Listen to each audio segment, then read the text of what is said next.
പരിശുദ്ധ പരമദിവ്യകാരുണ്യേശോയ്ക്ക് എന്നേരവും ആരാധനയും സ്തുതിയും പുകഴ്ചയും ഉണ്ടായിരിക്കട്ടെ.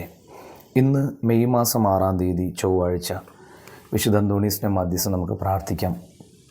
ഇന്ന് തിരുസഭയിൽ അൾത്താര സംഘക്കാരുടെ മാതൃകയായ വിശുദ്ധ ഡൊമിനിക് സാവിയോയുടെ തിരുനാൾ കൊണ്ടാടുന്ന ദിവസമാണല്ലോ.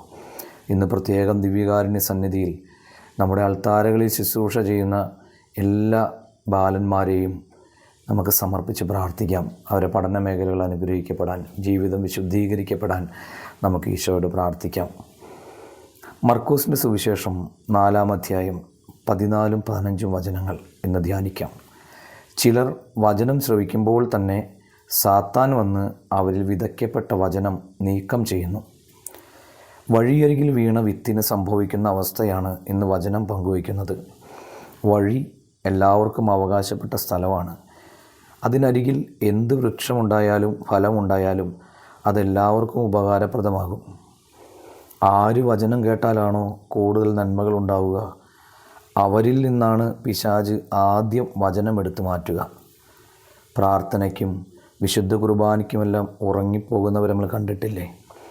അവർ ഉറങ്ങാതിരുന്നാൽ കൂടുതൽ ഫലങ്ങൾ ഉണ്ടാകും. അത് തടയാനാണ് സാത്താൻ അവരെ ഉറക്കുന്നത്. നമുക്ക് പ്രാർത്ഥിക്കാം. വാശിയോടെ ഉണർന്നിരുന്ന് അങ്ങയുടെ വചനങ്ങൾ കേൾക്കാനും ധാരാളം ഫലം പുറപ്പെടുവിക്കാനും ഞങ്ങളെ ശക്തിപ്പെടുത്തണമേ എന്ന് പ്രാർത്ഥിക്കാം. എല്ലാവർക്കും നന്മ നിറഞ്ഞ നല്ലൊരു ദിവസം ആശംസിക്കുന്നു. നമ്മുടെ കർത്താവ് ഈശോ മിശിഹായുടെ കൃപയും പിതാവായ ദൈവത്തിൻ്റെ സ്നേഹവും പരിശുദ്ധാത്മാവിൻ്റെ സഹവാസവും നാം എല്ലാവരോടും കൂടെ ഉണ്ടായിരിക്കട്ടെ, ഇപ്പോഴും എപ്പോഴും എന്നേക്കും. ആമേൻ.